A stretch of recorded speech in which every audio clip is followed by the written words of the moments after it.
Olá pessoal, sejam todos bem-vindos à nossa segunda aula do curso de Lógica de Programação. Eu sou o Ricardo e no vídeo de hoje vou falar novamente sobre algoritmos. Aliás, você vai ouvir falar muito nessa palavra no decorrer do nosso curso. No vídeo de hoje eu quero falar sobre os tipos de algoritmos existentes, os principais pelo menos. Basicamente, existem três tipos de representação para um algoritmo: a descrição narrativa, o fluxograma, que também é chamado de diagrama de blocos, e o pseudocódigo, que também é conhecido como linguagem estruturada. E para que você consiga identificar e conhecer essas três formas de representação, a partir de agora eu vou citar exemplos, eu vou mostrar cada uma dessas formas de representação, para que quando você encontrar um algoritmo aí num livro, num artigo, em qualquer lugar que você esteja estudando, você consiga não só identificar, mas também saber que tipo de algoritmo está sendo representado. Vamos ao primeiro deles então, que é a descrição narrativa. Na descrição narrativa é usada uma linguagem normal, como a que a gente usa para se comunicar, e os passos são descritos como devem acontecer. Um exemplo bem simples de descrição narrativa é uma receita de bolo, por exemplo. Só que como eu já falei da receita de bolo na aula passada, nós vamos criar um algoritmo diferente para a aula de hoje, que é um algoritmo que vai calcular a média de um aluno com base em duas notas. E se a média do aluno for maior ou igual a 6, ele vai ser aprovado nessa disciplina, e se não, ele vai ser reprovado. Então vamos imaginar que a gente precise criar um algoritmo para calcular essa média. E a gente vai utilizar a descrição narrativa para isso. Como que ficaria o nosso algoritmo? Ficaria um passo a passo com uma receita de bolo. Passo número 1, identificar a primeira nota do aluno. 2, a segunda nota do aluno. 3. Somar as duas notas. 4. Dividir o resultado por 2. 5. Verificar se o resultado é maior ou igual a 6, então o aluno foi aprovado. Se não, ele foi reprovado. Isto é uma descrição narrativa. Já em um fluxograma, os passos são representados por formas geométricas. Cada uma dessas formas tem significados distintos que expressam ações, instruções ou comandos que devem ser executados. As principais formas geométricas utilizadas nos algoritmos são o início e o fim do fluxograma, o ponto de processamento, que é um quadrado, a entrada de dados, que é um quadrado com um dos cantos cortado, saída de dados é um quadrado com a parte de baixo ondulada e um losango, que é a tomada de decisões. Utilizando essas formas geométricas para fazer o nosso algoritmo de cálculo da média, ficaria mais ou menos assim: início do algoritmo, depois uma entrada de dados com nota 1 e nota 2, depois um processamento de dados, onde a gente vai pegar nota 1 mais nota 2 dividido por 2 e vai atribuir esse valor à média. Depois a gente vai tomar uma decisão. Se a média for maior ou igual a 6, o aluno foi aprovado e terminamos o nosso algoritmo. Se a média não for maior ou igual a 6, o aluno foi reprovado e também terminamos a execução. Já o pseudocódigo ou linguagem estruturada, que é a terceira forma de representação dos nossos algoritmos, é a forma mais próxima da linguagem de programação que um algoritmo pode chegar.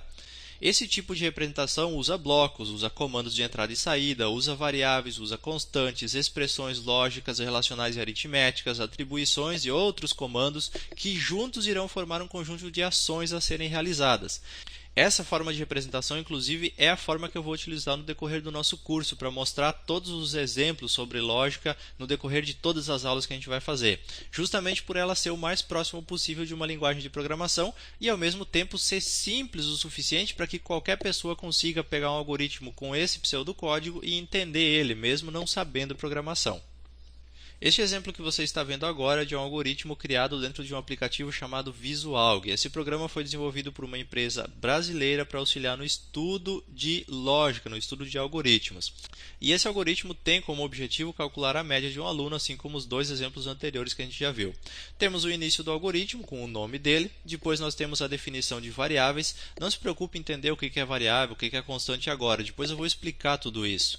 Definimos as nossas variáveis, damos início ao nosso processamento. Pedimos a primeira nota do aluno, armazenamos ela na nota 1, pedimos a segunda nota, armazenamos na nota 2, processamos a informação, nota 1 mais nota 2 dividido por 2 e armazenamos esse resultado na média.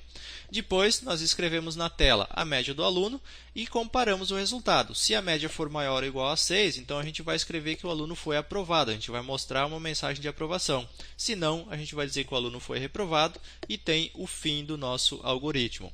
Notem que, apesar de ser uma linguagem bem diferente das duas outras que a gente viu, ela não é difícil de entender, assim como eu já mencionei antes, e justamente por isso a escolha por utilizar essa forma de representação no nosso curso. Bom, e agora que você viu as principais formas de representação de um algoritmo, vamos ver quais são as fases para criar um algoritmo corretamente. Que passo a passo a gente tem que seguir? O que a gente precisa observar? Bom, o primeiro deles é definir o problema. No nosso caso aqui, os exemplos da aula de hoje, o nosso problema era calcular a média de um aluno e verificar se ele foi aprovado ou reprovado. Depois a gente vai ter que verificar quais são as formas possíveis para resolver o problema. No nosso caso aqui, basicamente, a gente tem uma forma de solucionar, não tem uma alternativa, digamos assim. Mas lembra do exemplo da aula anterior de atravessar a rua para ir comprar um pacote de biscoito lá no mercado? Tinha duas opções ali que eu falei que você podia optar por qualquer uma delas e o resultado basicamente seria o mesmo. Só que uma delas era mais segura e a outra era mais rápida. Então é isso que você precisa definir, ver quais são as formas possíveis de se chegar à solução do problema definido no passo anterior.